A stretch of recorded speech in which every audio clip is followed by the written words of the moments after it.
Okay, let's unpack this. Have you ever stopped to think that your brain isn't just reacting Mm. like to the world around you, but it's actually sort of predicting what's going to happen next? It's mind-bending idea, right? Totally. And what if our emotions, even those really deep feelings of trauma that maybe you're grappling with, Yeah. what if they're actually constructions made by this predictive brain? Well, that suggests a level of agency, doesn't it? Something we might not have considered. Exactly. What's fascinating thinking about the material is the perspective shift it offers. Yeah. You know? Uh-huh. We often feel kind of at the mercy of our emotions, our past. Right. But this idea that the brain is actively building your reality, constantly Yeah. forecasting, well, it opens things up. It does. The possibility that you can influence that process. Mm-hmm.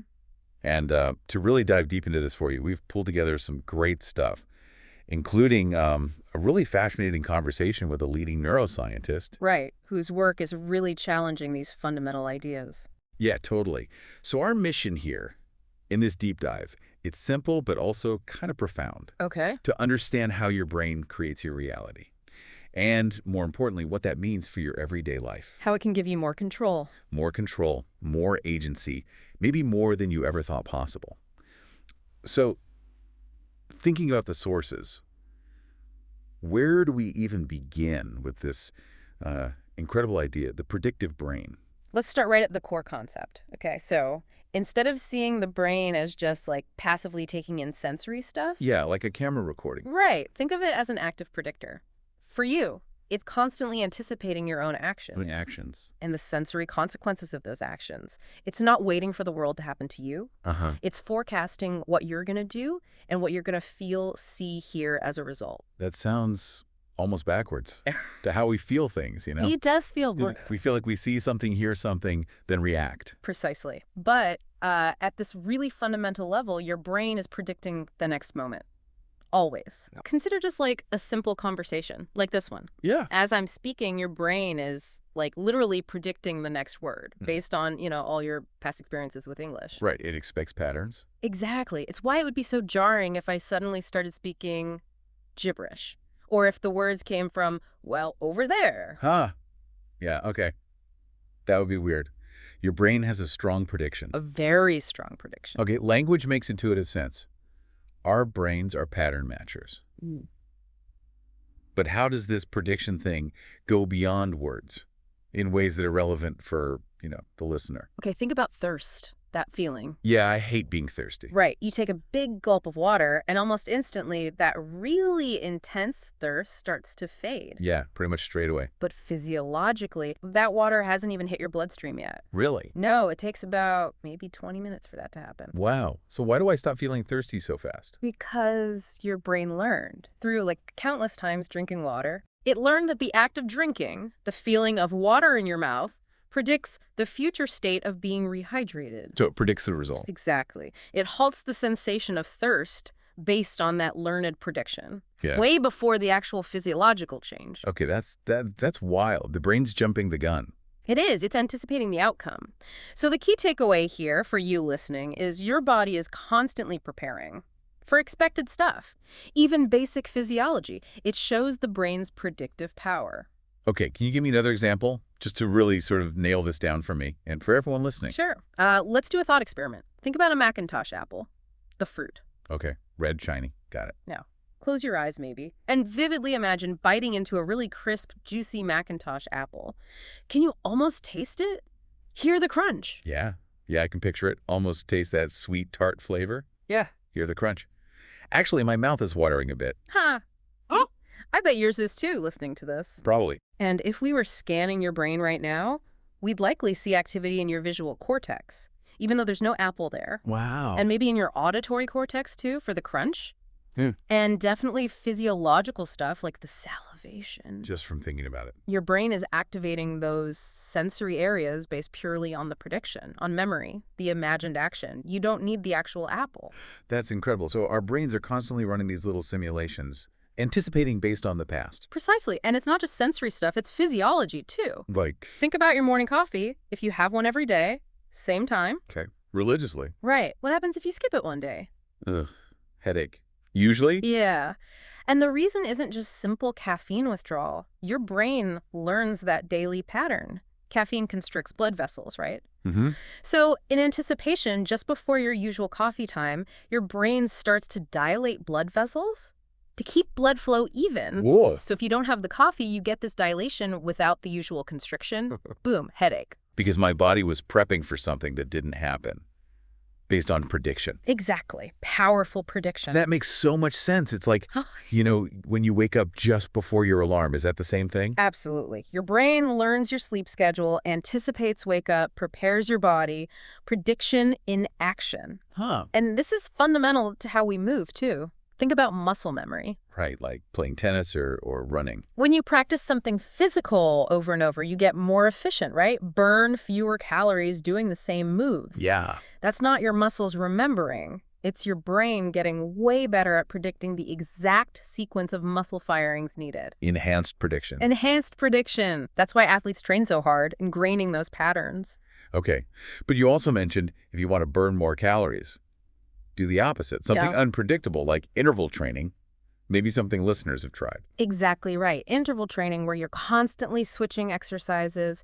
Your brain can't just rely on those smooth, ingrained predictions. It gets thrown off. It has to make a prediction, often be wrong, then rapidly adjust.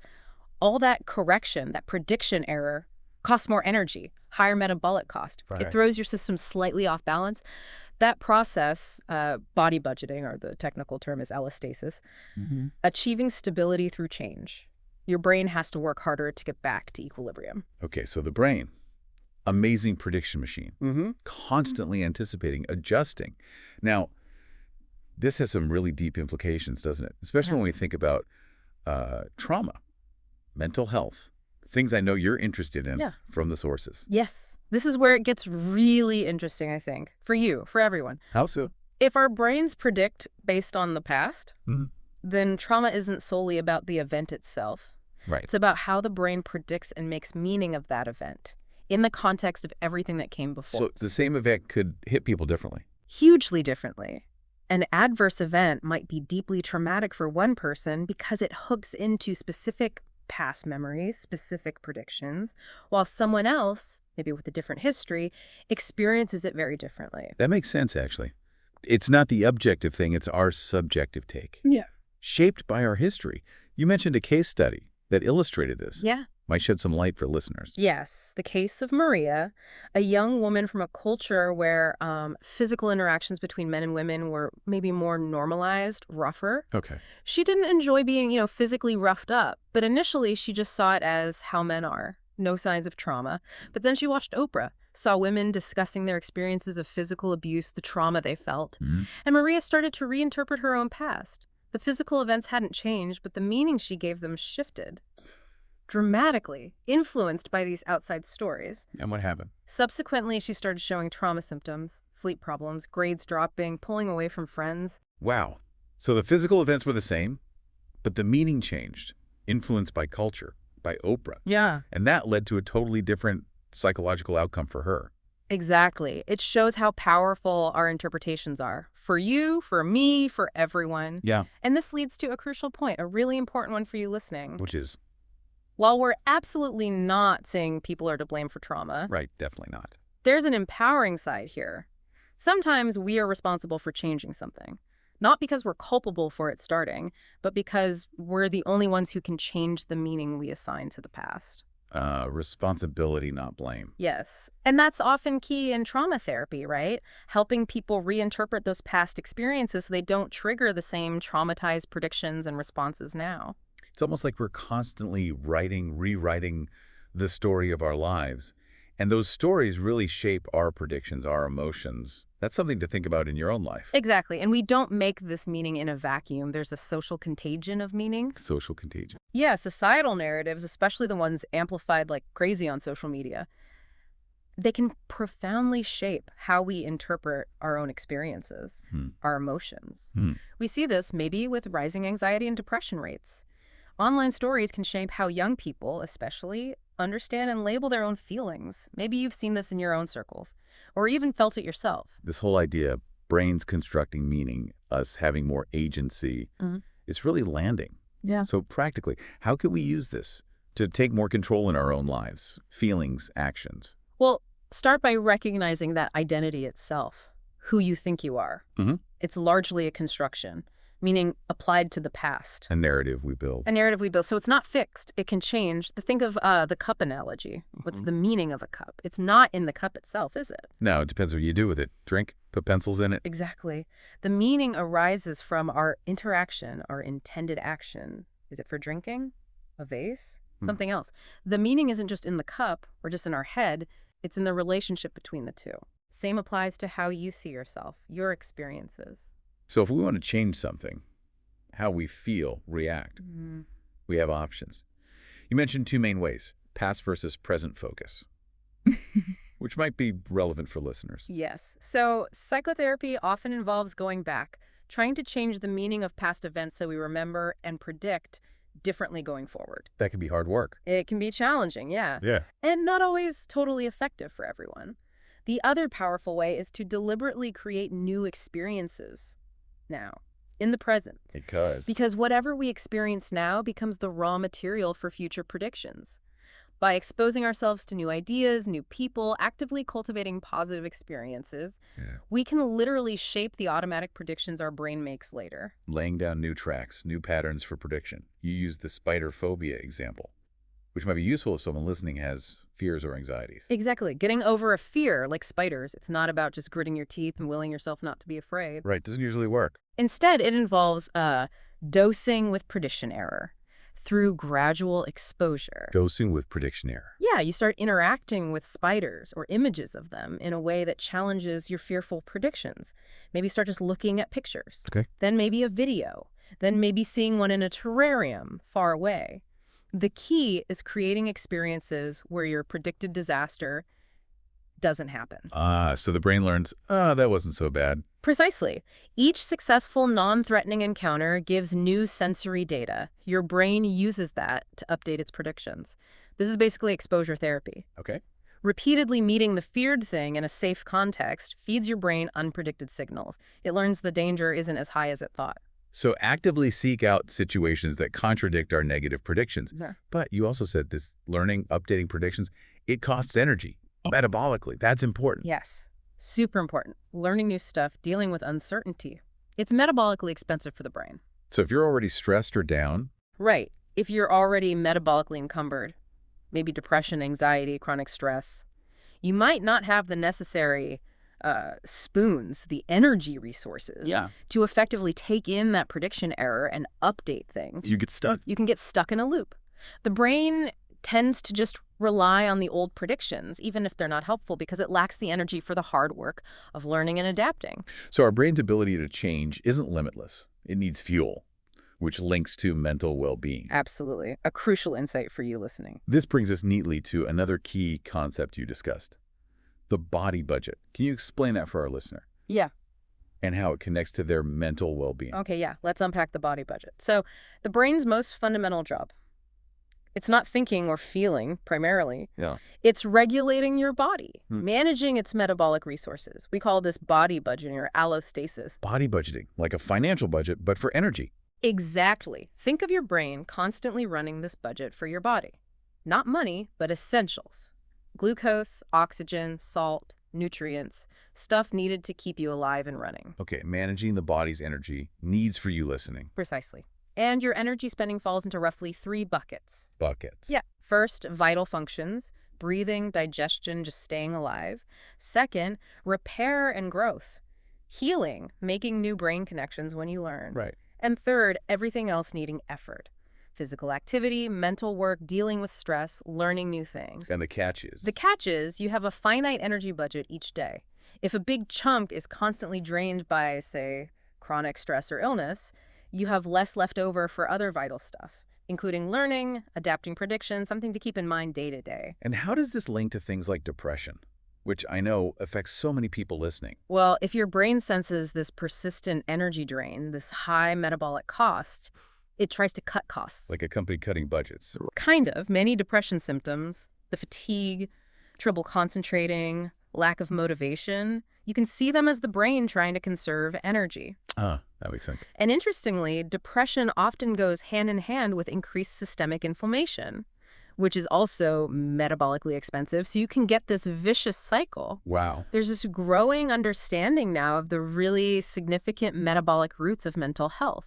Maybe this offers a new way for you to look at challenges you or someone you know faces. You shared a very personal story about your daughter's depression that really hit this home for me. Yes. When my daughter was in high school, she changed, went from this vibrant, engaged kid Yeah. to being withdrawn, struggling at school, tired all the time. And honestly, initially, we just thought she was being lazy. Oh, It wow. just never occurred to me it could be something else. But then I noticed she was even having trouble remembering conversations we'd just had. Forgetting things. That loss of episodic memory, not recalling details of the day, plus the withdrawal, the grades, the sleep issues, those were all signs of depression. It took me a while, embarrassingly, to shift my view and see the metabolic basis of it all. That experience really shows how easily we can miss these metabolic connections. It really does.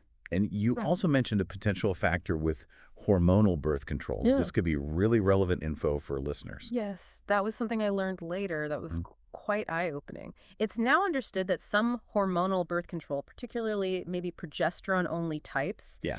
can significantly increase the risk of major depressive episodes in young women. Estrogen and progesterone, they're metabolic regulators, you see. Right. So messing with them can have these downstream effects on the body budget. Once I knew this, given my daughter's history, well, I made sure she came off the pill, after talking to her doctor, of course. Though my insistence was firm. Important for people using hormonal birth control to be aware of potential effects then. Definitely. Something to discuss with your doctor. So, understanding these metabolic angles, what did you do to help your daughter recover? This might give some ideas for anyone supporting someone going through this. We took a really multi-pronged approach, Yeah. all aimed at her body budget. Okay. We limited screen time, especially near bed. That blue light really messes with circadian rhythms, sleep, metabolism. Right. Cut down social media, use less social uncertainty, less stress. We set up a solid morning routine. I'd get up with her, make a good breakfast, sit with her while she ate. Connection. Connection is key. Huge. Reintroduce regular exercise, specifically Pilates on a reformer. That challenges the body unpredictably, builds metabolic resilience. Dosing with prediction error again. Right. With her doctor's okay. We also looked into supplements, high omega-3s, low omega-6s, and low-dose aspirin for systemic inflammation. Again, doctor's permission, crucial there. Right. And finally, we brought back a bedtime routine. Reading together, talking, fostering that social support, feeling connected. Every step was about easing the load on her body budget. That focus on social support seems so vital for anyone looking to help someone. Absolutely. Humans are social creatures. We literally co-regulate each other's nervous system. So regulate. Yeah, just feeling heard, understood. It has a profound physiological impact. Even just someone being present supportively can have positive metabolic effects. Wow. There are studies, married people surviving heart attacks better. Fascinating stuff on glucose metabolism, syncing up between mothers and babies, maybe even dating couples. We affect each other biologically. On a very fundamental level. Yeah. So reaching out, connecting, it can genuinely boost your well-being physically. You mentioned earlier the social contagion of emotions. How does that tie back into responsibility versus blame for listeners? Yes, we see how feelings like anxiety, depression can spread through social networks, especially amplified by the sort of ambiguity online. Right. It's just so important for you to distinguish culpability blame from responsibility, our ability to act, to reduce suffering. We might not be at fault for where our problem started, but we can still take responsibility for making changes now to feel better. You use that virus experiment analogy. Exactly. Sheldon Cohen's work, he exposed people to cold viruses, found that, yes, you need the virus to get sick, but it's not enough. Only some exposed people got sick. And it depended heavily on their immune system state, which is tied to their psychological state, their brain's regulation, their body budget, basically. Oh. So external factors matter, but our internal state is crucial too. Crucial. Same idea for mental well-being. External stressors, difficult events are factors, but our internal state, shaped by predictions, body budget, determines the ultimate impact. That's a powerful way to think about it. For all of us, it's the interplay. Yeah. And you also gave that example, how the same feeling inside can be interpreted differently. Might help listeners frame their own stress or excitement. Yes. The same physiological buzz, fast heart rate, feeling alert can feel like anxiety in one situation. Yeah, leading to avoidance, panic maybe. Or it can feel like determination in another context, fueling focus. Think test anxiety versus, say, a karate student before a black belt sparring match. Same feeling, different label, different outcome. Exactly. One leads to paralysis, the other to focused energy, peak performance. There was that great story about a karate sensei telling a nervous student, "Get your butterflies flying in formation." Huh. Reframing anxiety as focused energy. Yes. Maybe you can find ways to reframe some of your own internal signals. So, navigating today's world, constant information, social media, how can we be more mindful of these predictions, our body budget? It starts with awareness, right? Knowing the potential downsides, how social media can shape feelings, maybe fuel anxiety through that contagion effect and uncertainty. Be a conscious consumer. Be a conscious consumer of information. Recognize your agency in what your brain takes in, what it uses for predictions. Take baby steps to make changes. Actively schedule new positive things. Factor in the stress cost. Absolutely. Be mindful of how stress hits your metabolic budget. Factor that into managing your day. And alcohol. While I'm no expert on its metabolism, it likely impairs prediction and learning, Making things harder. potentially impacting the body budget, making mood regulation tougher. Just things to consider as you make daily choices. You also challenge some common ideas, like just smiling makes you happy. We hear that a lot. Yeah, that one's mostly myth, based on the science. Mm-hmm. The meta-analyses show maybe a tiny, tiny effect. Really? Yeah. Forcing a smile probably won't make you significantly happier. People smile for all sorts of reasons unrelated to joy. So don't feel you have to fake it. Good to know. And what about diagnoses like ADHD? Comes up a lot. Well, my perspective is that diagnoses, they're mostly descriptions of behavior in a specific context, not explanations of some deep underlying essence. So ADHD describes trouble with sustained attention. Which is largely expected in certain settings, like school. It's a societal construct in many ways. These labels can be useful, sure, for getting resources, treatment. But it's good to remember they describe behavior seen as problematic in one context, maybe not another. It's not about someone being inherently broken. It's more about their fit with certain societal expectations. A nuanced view worth considering, perhaps. You also really emphasize the power of connection and words in regulating us. Absolutely. We are biologically wired to regulate each other. The studies on married people surviving heart attacks better, the glucose syncing, it underlines this deep interconnectedness. Yeah. And words. Incredibly potent. A few words spoken, texted, can directly change someone's heart rate, breathing, their body chemistry. Wow. We have a responsibility, really, whether we realize it or not, for how our words land on others. Choose them wisely. Know their power. This whole deep dive, predictive brain body budget, it raises big questions, meaning purpose. Has your neuroscience work shifted your own views on God's spirituality? I know listeners grapple with this. Personally, I'm pretty firmly an atheist. For me, the sheer complexity, the beauty of the brain, nature, it just doesn't require a designer. That logic doesn't compute for me. So where do you land on inherent meaning then for yourself? I find philosophy a much more useful path for exploring those big meaning questions than religious belief. Okay. As for my own purpose, it boils down to trying to leave the world a little bit better than I found it. How so? As a scientist, a lot of my legacy, I hope, is in the people I've trained, the minds I've engaged with. If my work helps even one person live more intentionally, feel more agency, then I feel I've done something useful. That's my contribution. This has been truly mind-opening for me, and I really hope for you listening too. Just to recap some key things. Remember, your brain isn't just reacting. It's predicting actively. Constantly shaping your reality, and because of that, you actually have way more agency More control. over your feelings, your actions than you might think. Understanding your body budget, how your brain manages energy is crucial for your well-being, your resilience. Definitely. And finally, meaning it's not just out there waiting, it's actively created by you through your interactions, the stories you tell yourself. And maybe the most empowering part for you is knowing that small intentional actions now, Yeah. they have the power to reshape your brain's future predictions and ultimately your whole experience of the world. So as you go about your day, maybe chew on this. If our brains are constantly predicting, how can you get better at noticing your own hidden predictions, your biases? And how might that awareness empower you to consciously create a reality that feels more fulfilling? If you want to dig deeper, definitely check out the work of our guests, their books, research. It's a fascinating journey into the predictive brain.